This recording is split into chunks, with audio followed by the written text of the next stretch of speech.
Hey y'all, Village Homestead here. Today's like Friday. Is it the 13th already? Oh my god. Hold on one second here. Nope, Friday the 14th. Woo! Just to give you a recap of what we did here at the homestead this weekend, we got all the totes painted. Yeah, 5 in total. Put the eaves up on the one side here. They also have the gutter guard on them. And coming over here, we have the leaf guard coming down. And then we go into the first flush.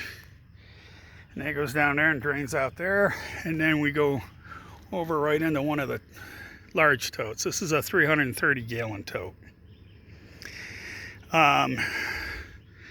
And we got 2 more screens up here. So before it even goes into the IBC tote, it's filtered 5 times. A lot of people say the first flush is a rip off and a waste, but if you look up on the roof, I don't know if you can see it.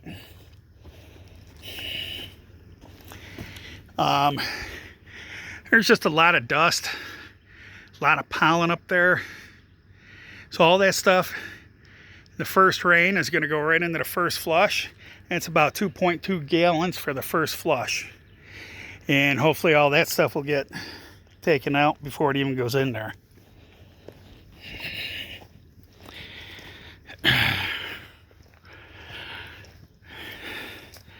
So we got them blocked up, a little place for storage underneath.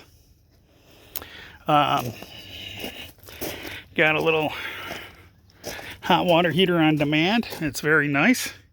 Sorry about the sun, folks. Very nice to rinse off after the end of a day. If you are going to get one of these things, one thing to keep in mind is you will need a 12-volt battery and a pump. I just happen to have the 12-volt water pump, so that's why I went with the battery. You can get them in AC, but water and AC power, you don't think mixes. But that one's all painted, all set up, and underneath you can see I got storage. I'm going to do the same for all the other ones once I get them set up. I got the first flush set up here. I got the gutters. All I got to do is put them all together and then just put them up. Over here, what I'm going to do, where that pallet is and coming forward, I'm going to block that up.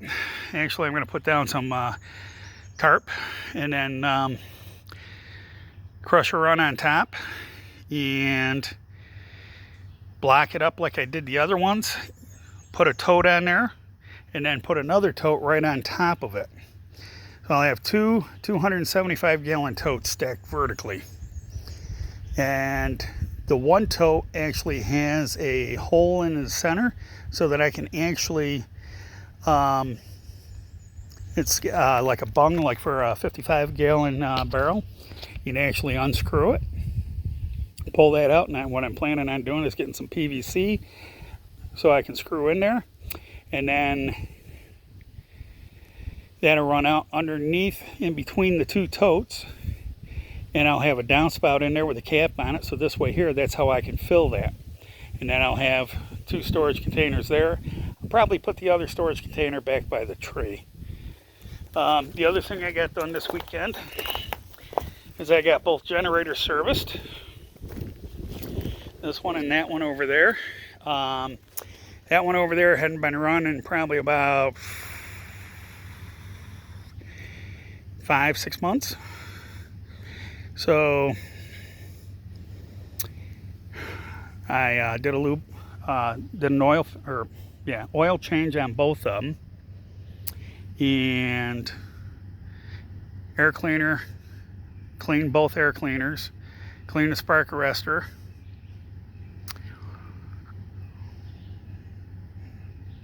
topped them off with gas, so they're all good to go. Since these are small engines, I only use ethanol-free gas. I know it costs a little bit more, but It'll save you a lot of headaches in the long run because the ethanol just eats up the seals in the carburetor, especially if you got a Briggs and Stratton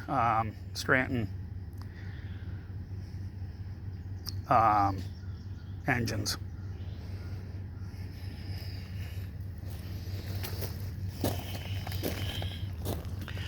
Brought my trailer down with some extra wood on it and stuff like that. That's for a future project. And the other thing I did is I brought the other chair down and the table down. Just need to lightly sand them up a little bit, get some of that gray weathered look off of them, and throw on some Thompson's water sealer. They'll never rot. They'll outlast me. The chairs are made out of black locust, and the table itself is made out of cypress.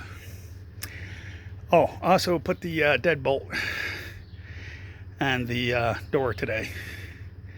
So outside of that, that's pretty much about it, folks.